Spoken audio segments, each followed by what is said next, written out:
Hoje eu trago um livro muitíssimo querido para mim. Não é novidade que literatura russa ocupa um lugar especial nesse canal, né? O início desse livro ficou imortalizado, daqueles com as introduções mais marcantes da literatura. Todas as famílias felizes se parecem, cada família infeliz é infeliz à sua maneira. Anna Karenina é um romance maravilhoso de Tolstói, outro nome gigante da literatura russa, que foi escrito em 1877 e que marcou uma fase importantíssima na vida de Tolstói, a fase de transição de religiosidade, de posicionamento político e de vida. Tolstói era herdeiro de uma das famílias aristocráticas mais antigas da Rússia, mas nem por isso era mais superficial. Ele tem um estilo único de escrita, é muito peculiar, e Anna Karenina, na minha opinião, é o auge dele, é onde ele alcança esse refinamento na caracterização dos personagens antes de se voltar aos temas mais cristãos. Aliás, diga-se de passagem, Tolstói tem mais de 10,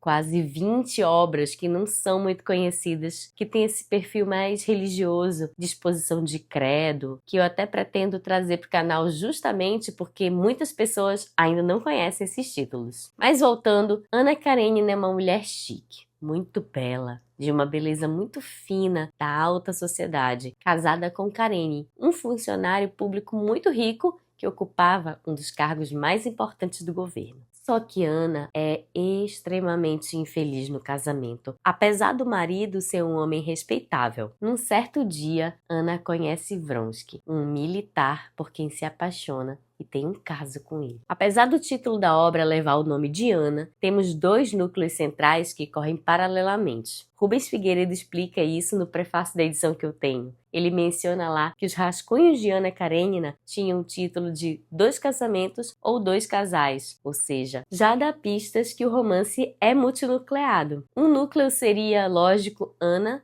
o marido Stiva e Vronsky, e outro seria uma jovem chamada Kitty e seu pretendente, Lievin. Anna começa a querer circular mais nos ambientes em que ela acha que vai se encontrar mais com Vronsky e o comportamento dos dois começa rapidamente a atingir níveis socialmente inaceitáveis. Interessante porque Tolstói diz que a maioria das jovens tinha inveja de Anna. As jovens morriam de inveja pelo fato de ela ser tudo aquilo que eu falei, de ela ser conhecida como uma mulher virtuosa. Então, a sociedade só estava esperando a confirmação dos boatos para descarregar nela todo o desprezo. Num belo dia, Vronsky se inscreveu numa corrida a cavalo para oficiais e convidou Anna para assistir. Só que o marido de Anna tinha regressado do exterior e eles não sabiam, os amantes, como fariam para se encontrar. Anna e o marido acabam indo assistir a corrida juntos e uma coisa curiosa acontece. Dos 17 cavaleiros que participavam dela, mais da metade caiu do cavalo e se machucou. Anna não consegue de jeito nenhum esconder sua aflição e sua preocupação com o amante. Todo mundo que caía, ela achava que era ele. Até que ele realmente cai e aí o negócio desanda. Na frente de todo mundo, ela faz um escândalo, grita, chora tanto que até soluça e o marido fica completamente desconcertado com aquela cena e se coloca na frente dela para tentar esconder aquela vergonha do povo. Chegando em casa, muito calmamente, Stiva repreende Anna pelo comportamento constrangedor que ela teve e ela então confessa que ama Vronsky, que só pensava nele. Com essa bomba de confissão, o marido de Anna inicialmente foi acometido por uma dor atroz, segundo Tolstói, que foi agravada mais ainda pelas lágrimas da esposa, lágrimas que ela derramou não por ele, mas pelo amante. Só que quando ele fica sozinho, Tolstói escreve que ele experimentou a sensação de um homem a quem arranca um dente que doía há muito tempo. Ele retoma sua racionalidade e a única preocupação que vai ocupar a cabeça dele era saber qual a melhor maneira possível, a mais cômoda, de limpar toda aquela lama que a esposa respingou sobre ele. Primeiro ele pensa em chamar Vronsky para um duelo, mas logo reflete. Qual o sentido de se assassinar um homem? Eu acabaria morto ou ferido. Eu, um homem inocente. A vítima, morto ou ferido, seria mais absurdo ainda. Depois ele pensa no divórcio, Mas aí ele vê que o divórcio seria ruim para ele, porque não condenaria somente a mulher. Naquela época, ele entraria no mesmo balaio que ela. E não somente isso, o divórcio faria com que Ana pudesse finalmente se unir a Vronsky sem obstáculo algum, e aí tudo isso ainda seria vantajoso para ela. Então, pro desespero de Ana, o marido a perdoa. Não, ele não podia se divorciar. Ele queria que Ana sofresse por abalar sua tranquilidade e sua honra. Continuar casado era a melhor opção para castigar a esposa. Se ele expulsasse ela de casa, fizesse escândalo, seria melhor, porque ela teria uma justificativa para ir embora. Mas quando ele a perdoa, ele expõe mais ainda a situação vergonhosa em que ela se encontrava. Vamos lembrar que isso é século XIX, né? Hoje em dia a gente pensa com a nossa cabeça, com o que é corriqueiro para nós nos dias de hoje. As coisas são mais liberais no que se refere a relacionamentos, mas pensem que no século XIX, a mulher ser vista como traidora era uma vergonha que marcava toda a família.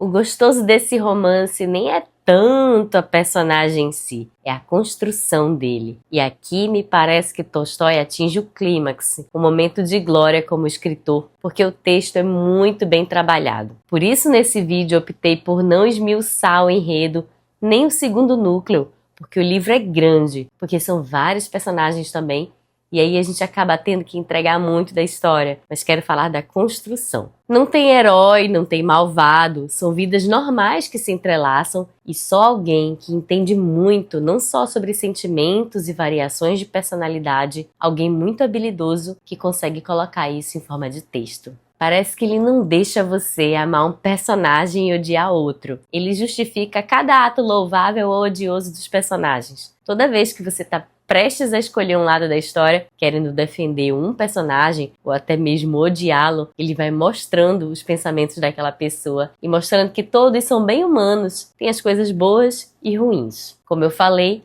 não temos herói. Então em toda a obra a gente fica nesse vai e volta de odiar e gostar do mesmo personagem, porque todos têm defeitos, apesar das qualidades. E vice-versa, né? Todos têm qualidades, apesar dos defeitos. Por exemplo, geralmente todo mundo tem uma certa antipatia por Vronsky. Vronsky, o amante de Ana, é um cara fútil, irresponsável, mais moleque. Mas quando você tá querendo criar antipatia por ele, a gente lembra que no início, Tolstói solta no meio do texto uma coisa que, como eu disse, te permite imergir no sentimento dele. E a gente entende um pouco do porquê de Ana ter se apaixonado por ele. É bem sutil, mas tá lá. Quando Ana tá num trem, ele se sente magnetizado por ela. E Tolstói descreve isso. Diz que Vronsky sentiu necessidade de contemplar Ana outra vez, mas não somente porque ela era linda, elegante, não era pela beleza física. Vronsky conseguiu ler Ana além da beleza. Ele enxergou também a beleza da presença dela. Como diz o livro,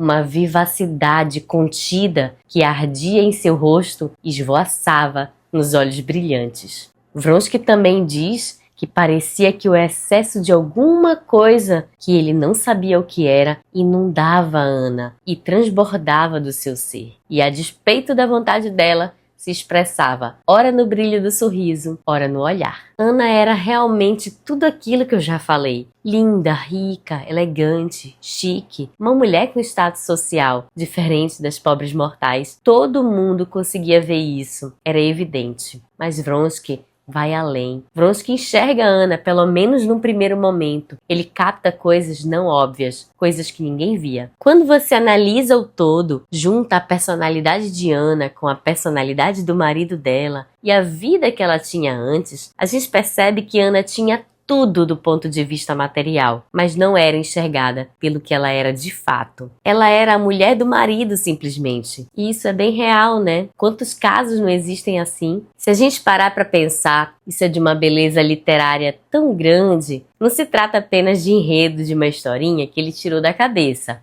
Essas descrições, gente, não apenas essa, como todas as inúmeras outras, não brotam na cabeça de qualquer um com essa sutileza. Isso é coisa de gente que consegue expressar as minúcias dos sentimentos. Isso aqui é fruto da mescla de talento com experiência de vida. E outra, fazer uma história atravessar séculos como se estivesse sendo contada hoje, convenhamos, né? Não é para todos. Tô falando isso só para explicar que Tolstói fez um trabalho primoroso, mas eu detesto a figura do Vronsky na história, tá? Outra coisa que preciso dizer aqui, eu não ia falar, mas às vezes eu fico chocada com algumas coisas que leio na internet. Fico pensando, não é possível. Já li vários comentários das pessoas opinando sobre o livro e gostaria de comentar injustiça por injustiça, mas aí o vídeo ficaria imenso. Mas algumas eu não posso deixar de falar. A primeira coisa que li é que Ana se apaixonou por Vronsky somente pela aparência física dele. Eu não vou nem me aprofundar nisso porque foi o que eu acabei de comentar. Tolstói deu pistas naquele trecho belíssimo que mencionei agorinha. Sim, teve um componente físico, mas Ana se sentiu enxergada, gente. Tá escrito no texto. É aquela coisa que eu falei. As informações estão na sutileza, no lirismo da descrição. A outra coisa que li era as pessoas dizendo que Tolstói era bairrista, que na verdade estava criticando a sociedade europeia da época. Eu acho que Tolstói se revira no túmulo pensando, putz, eu escrevo quase 900 páginas para isso. Aqui eu vou abrir um parêntese. Acho que já falei disso num vídeo daqui do canal, mas a Rússia do início do século XIX vivia uma luta muito grande porque era predominantemente agrícola, com muito atraso tecnológico, enquanto a Europa vivia em ebulição cultural. Resumindo, a influência cultural europeia começou a chegar muito forte na Rússia, tanto que o alto escalão do país mandava os filhos para estudar na Europa, é aquela história toda que a gente já conhece. E por que eu menciono isso agora? Porque a literatura russa tem isso muito marcado. A influência da Europa Ocidental influenciou todos esses grandes nomes da literatura russa. Guerra e Paz tem muitos elementos que remetem aos Miseráveis do Victor Hugo, por exemplo. O objetivo de Tolstói, na minha opinião, não era exatamente chocar com uma personagem feminina infiel. Tanto que eu percebo que ele tem muito cuidado quando ele descreve Ana. O realismo aqui está no tempo áureo. Flaubert, autor francês, já inaugurou logo Madame Bovary, uma mulher infiel também. Então retratar Ana como mulher e infiel ao marido, apesar de escandalizar, já não era bem uma novidade assim. Voltando ao que eu estava falando, quando se diz que Tolstói estava apenas criticando a Europa, a gente está ignorando um mundo de coisas que foram usadas para a construção dessa personagem, inclusive tudo isso que eu já comentei aqui. Apesar de diferente, Ana carrega algumas semelhanças, por exemplo, com Madame Bovary. Ana Karenina, o livro, tem um estilo mais puxado à literatura inglesa, diferente um pouco de Guerra e Paz, que é eminentemente francês. Apesar de Ana ser uma figura feminina bastante ousada, o livro também traz